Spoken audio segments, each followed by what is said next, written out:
Well, hello there, and welcome to another edition of Warbird Wednesday. My name is Fred Bell, the Vice Chairman of the Palm Springs Air Museum. Today, we're staying with the nautical theme, in that we're going to take a little bit of a step back into an era that has, in military aviation, that has clearly gone by the wayside. We'll talk about that, but we're going to talk about flying boats. Now, in keeping with the nautical theme, Mr. Kenny has selected a headgear that has some certain plumage, perhaps. Greg, would you use that term? I think so. As with the other hats you select for me, it is basically cutting off the blood flow to my brain again, which I think may be the side effect of that. But let me go ahead and get this off with my grandiloquent assistant. My grandiloquent assistant, Mr. Kenny. Another good catch there. No crossing routes here. Inside, one-handed grab by Kenny. So let's take a step back in a bygone era of aviation that started in the mid-1920s. And the thing was, we had figured out basically how to locomote, what I mean, move around with airplanes. They were getting bigger. Power plants and range was improving, but there were still some real challenges, and one was the expanse of the Pacific Ocean and some of the other areas on the globe where you didn't have an airstrip, but you wanted to go with an airplane, or you wanted to go and explore, because we were still doing that a lot in those days, and military aviation was evolving. Now, the Navy, United States Navy at that in that time frame, had with Douglas, with Consolidated, and with Sikorsky, messed around with flying boats, and they had basically figured out some of the characteristics. And we're going to focus on an aircraft that is the largest, I think pretty much the largest in our collection that we are going to eventually bring back into service. This is a PBY 5A, a Catalina. So I'm going to I'm going to use a couple of different models today. I'm going to use this one here basically to kind of demonstrate a couple of the features. I'm going to pick the other American version up. This is a British version. There's the plan view of the airplane.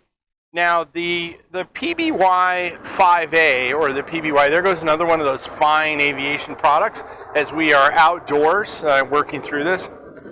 The PBY 5A had evolved out of a requirement of the United States Navy in 1933 for Douglas or Consolidated, which was Vultee back in that time as well, to chase another step in amphibious aircraft. And these large maritime, what they called maritime patrol airplanes.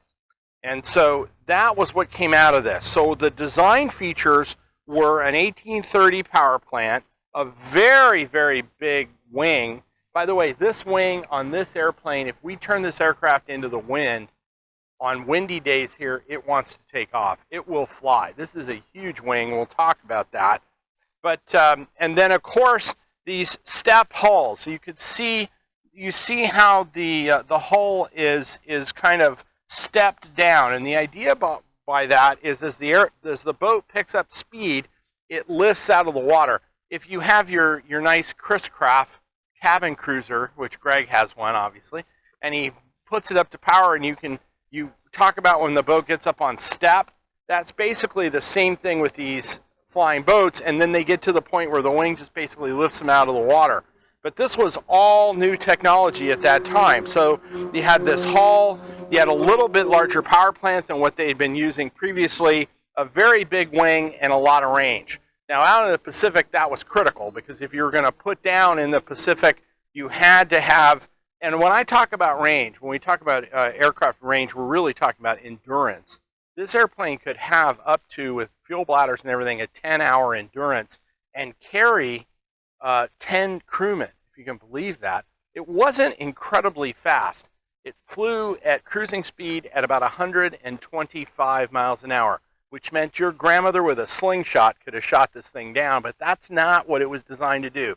It was designed to get up on station and loiter and look around for the other guys, or to go out to islands and drop off crew and cargo. That's what its primary mission was. Now, why I'm using this one is this model, and I don't know if Greg can get this, and on this aircraft, they're not extended, but it had wing floats. These were made by Sanders and Rowe, and they were made under license from Sanders and Rowe was a British company, and essentially what would happen is you can see that wing float would attach, would retract, and then come up, and it was aerodynamically sound. So it would actually close off the wingtip and get a little bit more lift. But they were originally designed by a British company. Now the aircraft was all aluminum, so it had an entirely aluminum skin, and it had a unique problem. I'm going to put this one down and pick up this other version. It had a unique problem, and that was that not only did it have to fly, oh, this is much nicer, Greg. That other one is made out of like solid steel and a little bit heavier. But it had all the problems of a boat, hence the term flying boat, and yet it had to be able to fly. So in a way, you had two different really competing. You could spring a leak, which could be a real problem because leaks add weight when water's heavy. You may not get out of there. And guess what? This thing, there's a technical term. It sucked at being in the ocean in high swells, which meant it was very, very bad in rough swells. So if you got stuck on the water on this in swell or in a storm, you were toast. This thing would go down. Now, the early versions of the aircraft had either an observation turret or an armed turret. It had various gun blisters all around it. It could carry bombs, it could carry depth charges, and it could carry torpedoes. And and we'll get into World War II, where these aircraft became incredibly effective at fighting in the Pacific. And they also played another role, which I'll tell you about. But as an observation airplane, as we went into World War II, this was about as good as you were going to get. The thing was, you didn't want to get spotted by the enemy. You did not want to run into fighter cover, because if you did, the airplane was very slow and could not escape. And you also, if you put down, you wanted pretty fair seas. So that's how it went into World War II. Now, as it went into World War II, it did a couple of things. It spotted the battleship Bismarck. A PBY found the Bismarck. A PBY found the Japanese fleet at Midway, and then the SBDs followed that. I think it was Greg. It was a destroyer back to the main fleet at Midway, and the rest is history. What happened there, and so they played a huge role in the Pacific. Now, the other thing about them was they did what, Greg? They were a rescue platform. The search plane radioed the base. Immediately, 2 Navy Catalina flying boats were ordered out to make contact with the search planes, which directed them to the rafts. After being fished out of the drink, the survivors were rushed back to the nearest base where medical aid awaited them. Although cramped for 130 hours in the small rafts with very little food and hardly any water, their morale stayed high, thanks to General Twining. All 15 aboard the lost B-17 had survived a rugged experience. Twining and his crew were part of a small army of men whose lives had been saved by the air-sea rescue services of the down flyers in the Pacific. If you were shot down, a lot of these PBYs were flying rescue patrol, and they could drop life rafts, they could drop rations, they could even set down and get you. And there are stories of PBYs getting so overloaded with downed crewmen that we also had subs that were out, that were picket subs that would pick up shot down aviators in the Pacific. They would actually taxi over and drop off and in a couple of cases, the PBY was so badly damaged that they sunk the PBY and got on the submarine, but the PBY kept them out of the water. So it was an incredibly versatile aircraft. Now, as I said, it was not a performance maven. It was a very, very docile airplane and designed to stay on station. It had consolidated. Now, this aircraft, and we're going to talk about this one at length here in a minute. It was Consolidated was experimenting with aluminum. You have to remember back then that aluminum was a fairly new component in airplanes. We take it for granted now, but back then, from a standpoint of metallurgy, it was fairly a new technology, the forging of the aluminum. And so there were some challenges. Consolidated had challenges in a lot of their castings. We're going to talk about how the aluminum's aged, especially in consolidated aircraft.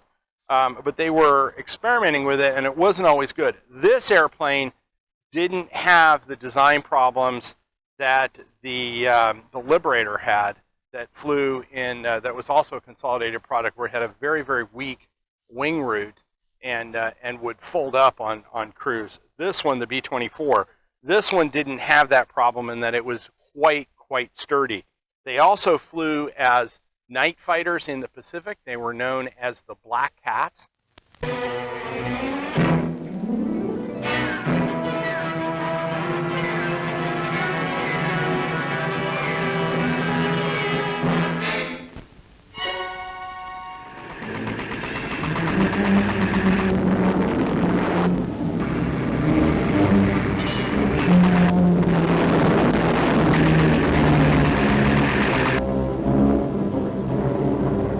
On the cruiser and pounce.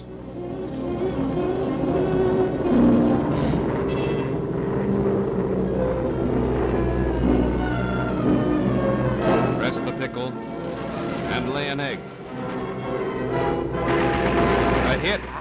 They would attack at night with torpedoes of Japanese formations and naval formations, so that they were quite effective. So what I want to do is I'm going to put this down, and I'm going to go over here, and I'm going to go to my stage 2. Now, Greg has outdone himself today in that this is something completely new. This is Melba's Fixins, somebody I've never heard of before, Greg. It is an apple pie drink. It is made with pure cane sugar, which is the usual suspect. Y'all get your fixins. Y'all get your fixins. That's what this is. There is no sell-by date on this. But we're going to go ahead and pop it. Now, Melba's Fixins is not a sponsor. Melba, if you come out, we'll give you an airplane ride since we used your soda here. What do you think, Greg? We should at least do that. But there's a nice picture of Melba right there, too. I wonder if that really is Melba. But we'll go ahead and give it a shot. Now, the Stage 2 salute today is to all of those, we call it SAR now, search and rescue crews, that went out, especially in the Japanese island, when we were hopping along the Japanese islands, and fought the Japanese and rescued those air crews. Many times they were under direct fire in going out and getting these men, and many of them would have died if they hadn't been rescued. So I am going to go ahead and I want to salute you. God bless each of you and all the families and that had their husbands and their loved ones come home because you went into harm's way. Cheers.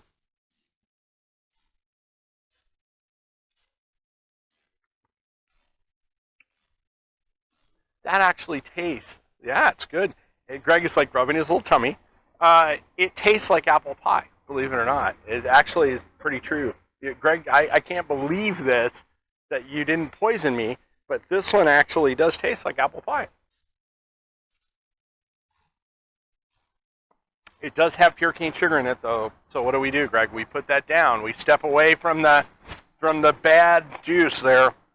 So the PBY served through the war in these various capacities. It did have many historic actions that it was involved in.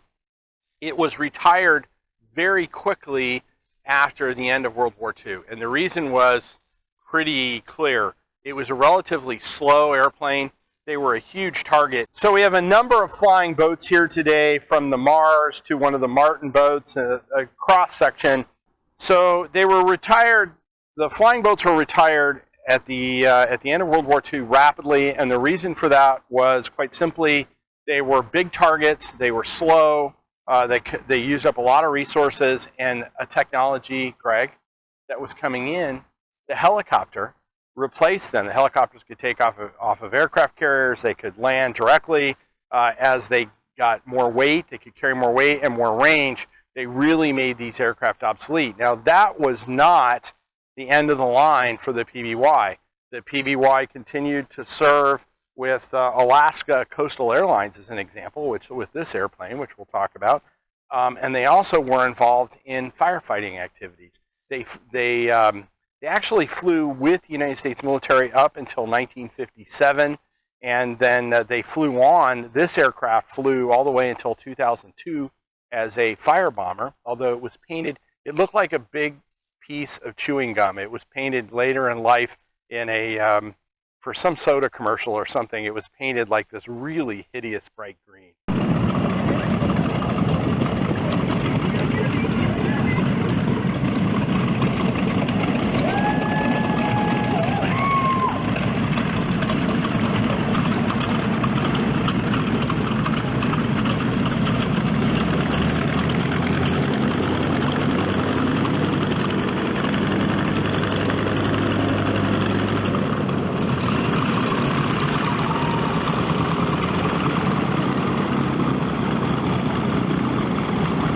So we obviously repainted the airplane and got rid of that.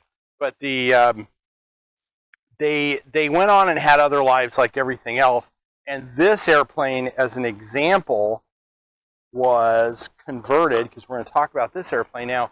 This airplane has, instead of the 1830 power plants that were on the original aircraft, this actually has 2600s, R2600s, and much bigger power plant. The tail's modified a little bit, have a little bit taller tail, and this is what's called a Super Catalina. Now, you're saying, Fred, why a Super Catalina? Well, as this thing was flying up in Alaska, it carried up to 25 people, and they actually put an air stair, which Greg can get an air stair, which is a stair in the middle of the airplane that you can kind of go up like an airliner, and you could actually fly this thing around. And there were, in Alaska at that time, there were places that you couldn't go. The only way you could get there was with an amphibious airplane. So it made perfect sense. That particular Alaska Coastal Airlines actually rolled up into Alaska Airlines. So hello, Alaska Airlines. We have one of your airplanes here. But this is unique in that this is a Super Cat, and it actually has an air stair. Now let's talk, people want to know about this particular airplane. This airplane came to us through Howard and Harriet Bernstein. Harriet's Chariot is on the other side, which Greg can get a picture of. The squadron, the patrol squadron, VP-61 was his squadron. This particular aircraft has combat time on it in that it actually flew in the Aleutians. It was hit in the rear section. You can see the patches. We can see it where it was repaired. Interestingly enough, it was hit by the Russians, not the Japanese. The Russians fired on it and damaged it. It was later converted to a Super Cat, and for firefighting, it had those more powerful engines and doing its job as an airliner. It then went into storage in the year 2000, and we brought it down here in about 2007 with Howard, and God bless him, he's a great man. The airplane, it flew around a little bit as it came down here, but it needed to be rewired. So we rewired the airplane. It has corrosion in it, so we've been working on the corrosion. It needs a new nose gear. We're going to get deep in this airplane, Greg. And then now as you see it now, Greg, there's one interesting thing about this, and that is this aircraft in 1955 made an ocean landing. When it made an ocean landing off San Francisco, it was actually lifted up onto the dock by the wing, which you're saying, okay, that's fine. You never pick up a Catalina by the wing. So fortunately, the wing never came off the airplane, but as we're restoring it and we've taken the leading and trailing edges off of it, what we're in the process of doing is doing a complete inspection of the wing, because we can't put people in it until we know that the wing doesn't have any stress points on it. So the condition that you see it in now, we're getting ready to send the propellers out, but this is the condition or the inspection time where we're going to go through and inspect the wing. Unfortunately, with With COVID, that slowed us down a little bit. We're probably 6 or 7 months from where we'd like to be. We'd like to have the engines off of it and the props out for rework. But at this point, we're going to get back in to inspect the wing. And the other issue is, I mentioned about that corrosion. So the airplane, imagine as you're going to restore an airplane, this is like restoring a 1944 condominium. How is that? That is a flying condominium. It's a lot of work. But this is another example. If you want to go out to that donor page and hit the donation, this airplane will eventually come back into our flying fleet as a passenger carrying airplane, but not before we've gone completely through it to make sure that we get everything that needs to be fixed and repaired so it's in top-notch condition. So Catalinas continue, almost 80 years later, they continue to operate in some parts of the world as firefighting airplanes. There are still some travel airplanes that are still flying around, so you will see them. They are not as prolific on the ride circuit as you would see like a B-17 or RC-47 example, but they are out there. To me, they are just a stunning culmination of all the engineering that went in. And really, when we talk about dead technology on the technology tree, this is one that has completely petered out. There are some of these big, like the Mars flying boats that are still operating, but for the most part, these aircraft have really passed into history. So one of the fun things, Greg, when we talk about gratuitous product placement, as I did earlier with this fantastic jacket, is right here is this fantastic coloring book. Now, Greg uses these all the time. We try to get him to stay in the line. So this is available on our web store. And one of the exciting things is, if you're really excited about PBY, look, you can actually color the PBY. Although Greg keeps doing his like in dark purple, which I keep telling him not the right colors. But you can go out on the web store and get this. This is a fantastic gift right now for the holiday season for some of the kids who like airplanes, or people like me who just like to color coloring books. It's always fun. And Greg. So go out to the web store, make our gift shop manager happy, and grab yourself one of those fantastic coloring books. So that is going to wrap up the Warbird Wednesday. And what I want you to do is I want you to go out and hit that subscribe button, like us on YouTube, smash that like button on Facebook, and remember, hit that donation button to keep this airplane and the rest of our aircraft in the air. My name is Fred Bell. I'm the Vice Chairman of the Palm Springs Air Museum. Thank you very much for joining us, and have a great day.